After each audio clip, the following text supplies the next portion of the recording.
when you have a big question you're tackling, whether it's transform the company, you know, what decisions do we make, a lot of people want to jump to a conclusion, and Rick will explain more like that, you know, how this has to do with problem solving.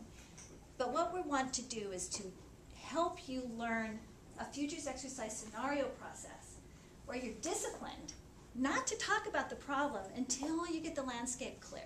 I don't know if you've heard of something called a marshmallow experiment, where 6-year-olds lined up and marshmallows put in front of each one, and the research guy goes, oh, I just got a call, I've got to leave the room for a little bit.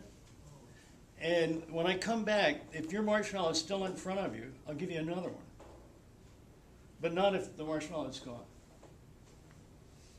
Well, they looked at the same kids when they were 18 years old. They found that the kids who ate the marshmallow right off, on average, their college board scores are 250 points lower than the people who waited for the second marshmallow. And in fact, if you looked at learning problems and drug addiction and just general unhappiness in life, those are the one marshmallow people. And what this really is a measure of one's time perspective. Are you thinking out, or are you just thinking for the moment? Well, I work with a lot of companies on many continents, and most of them are one marshmallow companies. Most business I see is one marshmallow business. They're so busy with meetings, they don't have time for reflection. So I'm going to withhold actually the problem for now, because it may bias actually your thinking. I just want you to think of a 10-year span between the year 2010 and 2020, and think of how the business and social landscape takes in an enormous number of variables, but they all will affect how business is conducted. Wild cards. Are you wild people? Wild cards.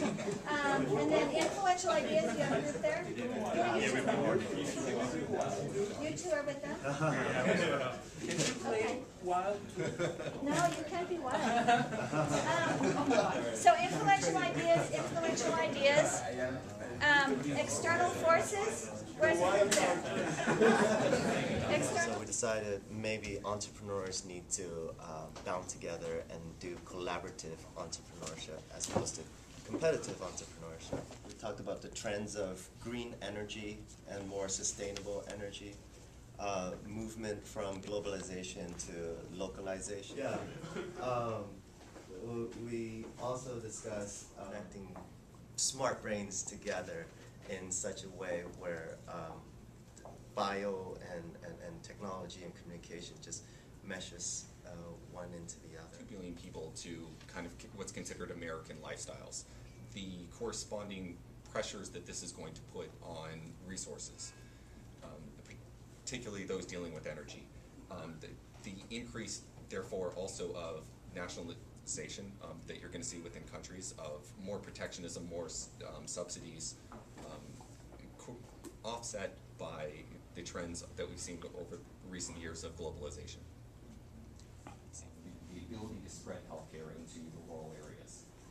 Corresponding with that, you have the centralization of people in cities, so you have large-scale organizations. Start off with advancements in space exploration. As we're running out of natural resources here, finding new resources, you know, on other planets, especially also colonization on those planets as we run out of space, you know, here on Earth. Technologies are used to, you know, possibly, you know, wipe out, you know. We'll see a new bottom line in sustainability. Companies will be held accountable for their for sustainability.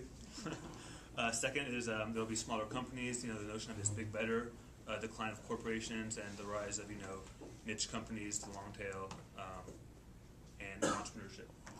Third is flattening of organizations. We see big companies already flattening their hierarchy structure and becoming more horizontal and smaller vertically. And also a potentially institution or some organization enforcing centrally managed processes. More cooperation between states. Okay. So more of a international level. Yeah. Okay. Anything else you want to add?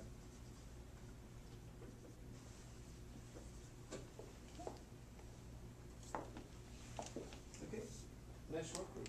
Yeah, good.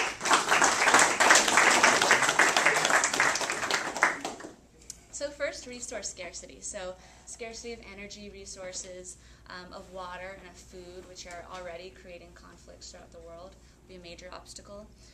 Increasing costs, and with that, the increasing wealth gap. So for us, very personal, increasing cost of education is going to be a big obstacle. Likewise, increasing cost of healthcare, and of course, increasing cost of food. We saw a lot of unexpected obstacles coming up, so pandemics, I think we've already talked about that, acts of terrorism, other things like aliens or meteors were another one we listed out. What's that one? Meteors Oh, okay. and aliens. There go the dinosaurs, yeah. Yeah. Jurassic Park. Changes in the office. Erosion of culture, just in general, so erosion of languages, and ability of people to express themselves in their own language, and of communication skills. And that it's connected to the over-reliance on digital technologies. We saw an erosion of family values. One example that was brought up was lots of crazy sex.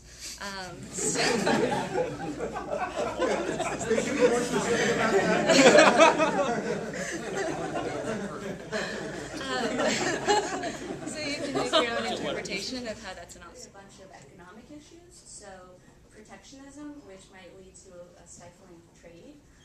Also lack of credit, as is listed on the board, leading to stifling of investment and more risk-taking. We thought that maybe online businesses, sourcing capital from around the world, microfinance and these other developments. And then with the massive increase in population over the next 10, 20 years or so, will lead to... Your responses were so astute and insightful, and it was very impressive, and I think stretched my thinking quite a bit as well. So what I want to do is just go through a little bit of how this would look if it were a landscape. So brick wall setting, but it was interesting to see that in the different groups there was so much overlap about pandemics, the wealth gap, but then there were some ideas I hadn't heard before, the idea of erosion of language, communication, privacy came up a lot. This whole area here was the supports, and I saw that you did recognize ones that exist, but as well, you came up with some, almost an ideal scenario about a more open and integrated. What I did here was I put those drivers, those would be kind of up in the sky of a landscape, and then I kind of made a tree for the culture piece when you were talking about the drivers in culture. And if you notice when I was doing this, that I was kind of going back and forth. And I want you to notice that if you're ever, with a group and you're supporting them to think together, you just kind of start clustering ideas as you go along. One of our clusters was around the globe. So a lot of different groups were talking about global trends. So I kind of took that globe and added all these. And if you look at this, you can see how much is centered on that. The idea that, the religious polarization, capital slosh, that was a great idea. The push for democracy, American lifestyle, healthcare in the rural areas. So all these global clean tech, microfinance, all these global issues.